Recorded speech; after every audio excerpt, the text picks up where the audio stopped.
PM Narendra Modi और Xi Jinping की मुलाकात से भारत और चीन के बीच संबंध अलग ऊंचाई तक जाएंगे। इस सवाल पर अभी से कुछ भी कहना जल्दबाजी होगी, लेकिन एक बात स्पष्ट है कि भारत अपने पड़ोसी नहीं बदल सकता। इसलिए गोली चलाने से बेहतर है कि हम जुबान चलाएं, यानी बातचीत करें। विपक्ष को यही बात समझने की जरूरत है। देखिए रिपोर्ट में।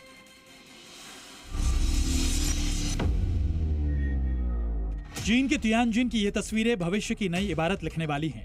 पूरी दुनिया की नजर इन तस्वीरों पर टिकी रही। दोनों महाशक्तियों के नेताओं के एक एक लफ्ज को दुनिया जानने और समझने के लिए आतुर है। लेकिन मोदी जिनपिंग की 50 मिनट तक चली इस महामुलाकात पर एक नजर विपक्ष की भी थी। उधर बैठक खत्म हुई और छूटते ही विपक्षी दलों के तरकश से तीर निकले। कांग्रेस पार्टी की ओर से एक लंबा चौड़ा पोस्ट लिखा गया और मुलाकात पर गंभीर सवाल उठा दिए गए। इस पोस्ट में लिखा है कि चीन ने गलवान में हमारे 20 जांबाज सैनिकों की जान ले ली। ऑपरेशन सिंदूर के वक्त चीन खुलकर पाकिस्तान का साथ दे रहा था।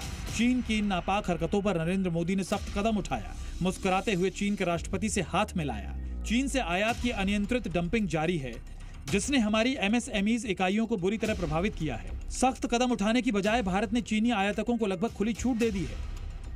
ज्यादा से ज्यादा भारत के हितों की बात करें, परंतु पिछला विगत इतिहास देखते हुए उन्हें सावधान रहने की जरूरत है। जहां तक दिल्ली और बीजिंग फ्लाइट की बात है, ये पहले भी चलती थी। मानसरोवर यात्रा चीन से पहले भी होती थी। ये रिज्यूम हो, अच्छी बात है।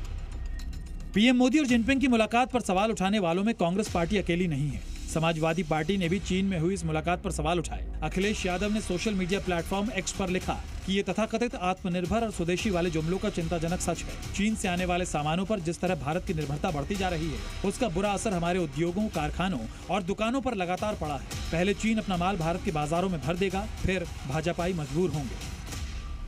ऐसे में सवाल ये उठ रहा है कि जब दुनिया की दो महाशक्तियां मिल रही हैं, रिश्तों की एक नई शुरुआत हो रही है, दुनिया में नए समीकरण के संकेत मिल रहे हैं, तो ऐसे में विपक्ष के ऐसे सवालों का औचित्य क्या है? भाई एंगेज तो करना है। ये तो नहीं हम कह सकते कि चीन तो दफा हो जाए यहाँ से, तेरे से बात नहीं करेंगे, और चीन भी ये नहीं कर सकता। अब कुछ लोग कहते हैं क्योंकि डोनाल्ड ट्रंप ने प्रतिबंध लगा दिए हैं तो आप चीन के साथ हाथ मिला रहे हैं। वो टाइगर लोग, विनम्रता के साथ कहता हूँ, डोनाल्ड ट्रंप अगर अपने टैरिफ लगाता ना लगाता, एससीओ शंघाई कोऑपरेशन मीटिंग में हम जरूर जाते। कि आप केकई की तरह कोप भवन में तो नहीं बैठ सकते हैं। आप एक बड़ी पावर हैं दुनिया में, आपको आगे बढ़ना है तो अपने दुश्मनों से, दोस्तों से, जो बिल्कुल न्यूट्रल हैं, उन सब लोगों से बातचीत करनी पड़ती है। और वही डिप्लोमेसी करती है, वही हमारी लीडरशिप भी करती है, और हमेशा से रहा है। ये कोई पहली बात नहीं है। तो मैं समझता हूँ कि जो इस तरह की जो अवांछनीय कमेंट्री है या आती है, तो उस पर ज्यादा हम लोग को ध्यान नहीं देना चाहिए। कूटनीति में पुरानी और मानी हुई कहावत है, कोई भी देश स्थायी दोस्त या स्थायी दुश्मन नहीं होता। आलोचना करने वालों को भी मालूम होगा कि चीन से अगर कोई नई शुरुआत होती है तो यकीनन ये इतिहास के पन्नों में दर्ज होगा और मोदी सरकार के नाम पर एक बड़ी सफलता दर्ज होगी। लेकिन अभी से ही सवालों से सिलसिले पर विराम क्यों लगाया जाए? ब्यूरो रिपोर्ट, जी मीडिया।